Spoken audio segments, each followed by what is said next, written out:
Today is International Women's Day. And celebrations are being held around the world to express gratitude for the women in our lives, highlight the achievements of women, and to invite nations and societies to provide greater opportunity and dignity for women. Each woman's life has meaning and purpose, and each of us can be a support to the women in our lives as they find nobility in raising children, in their work, in serving their community, in their education, and in learning to love life. That is the Momni spirit.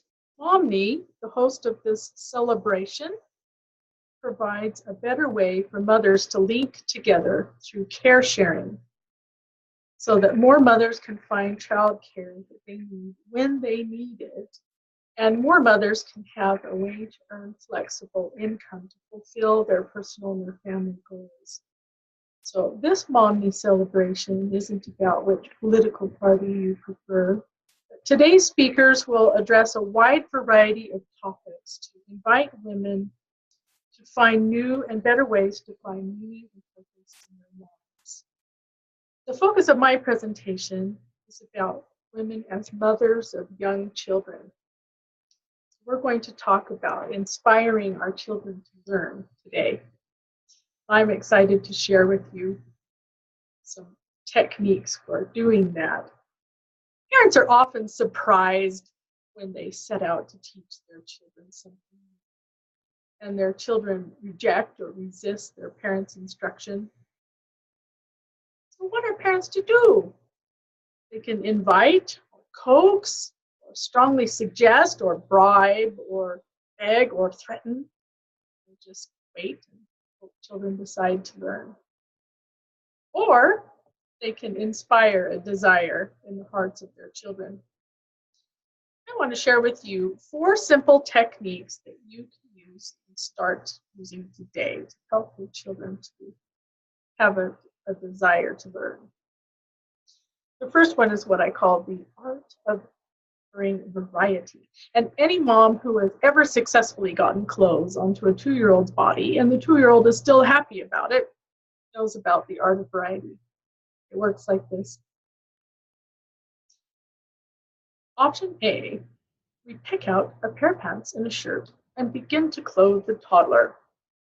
And what happens typically? They try to run away. Or we can pick out 3 pairs of pants and 3 shirts and say, honey, which pants do you want to wear today? Which shirt would you like to wear? Well, it's no guarantee, but the possibility of getting clothes on the toddler's body and the toddler is still happy about it increase. Everybody loves to be able to choose.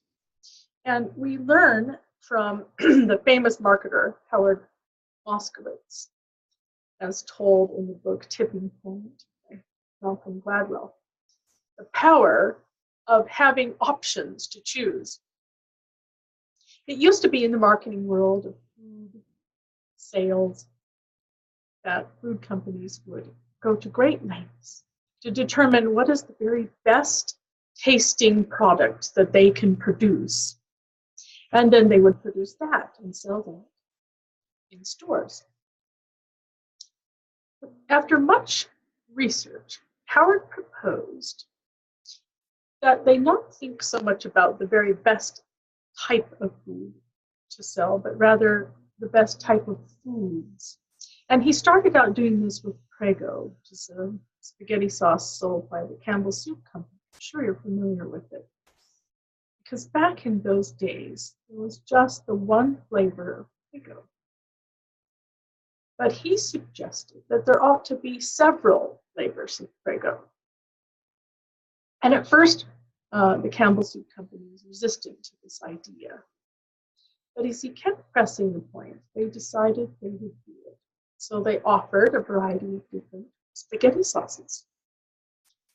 Zesty, cheesy, chunky garden. And when they did that, their overall sale of spaghetti sauce went up significantly.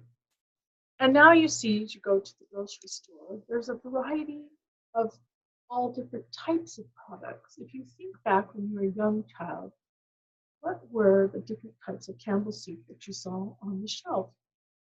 There was chicken noodle, tomato, bean and bacon, cream of mushroom, alphabets. Can't forget that. But now when you go to the grocery store, what do you see when you go to the Campbell soup aisle?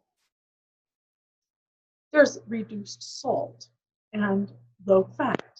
And there's a variety of new options and flavors like Italian wedding, whatever that is. Why do they go to all the trouble to make all these different flavors? Because their overall sales go up. So we can use that same principle of human nature when we're dealing with our children. Because children actually don't know much of what they want, but they do know that they want to decide for themselves. So we can offer them a variety of choices. We can pick the choices, just like the food companies do for us. Because we have a general idea of the sorts of things that children like and that are good for children and that will be interesting to children. So we can offer them those choices and then invite them to pick for themselves. When they were children, my husband's older brother, Jeff, loved all kinds of sports. But my husband, raised in the same family, didn't care for sports at all. He liked to draw, to write stories. He liked to read novels and compose music. He liked to take things apart and figure out how they work. Clearly, my husband is very superior to his brother. Well, you will have some very good ideas about what children want. So you design the choices, let your children pick, and then celebrate their unique preferences. This is great. They'll become good decision makers, and they will have joy in their learning. You can also do this with books to read. So let's say you check out 30 books from the library on a variety of subjects that you think you would enjoy learning. Then you have them in a basket. And when it's reading time, you can spread them out on the floor, on the coffee table, and just say to them, it's time for reading. Come and pick out a book and I'll read it to you. There's so many choices, and especially if they can see the front of all the books. It acts like little commercials. And then they can pick a book that they want to. Okay.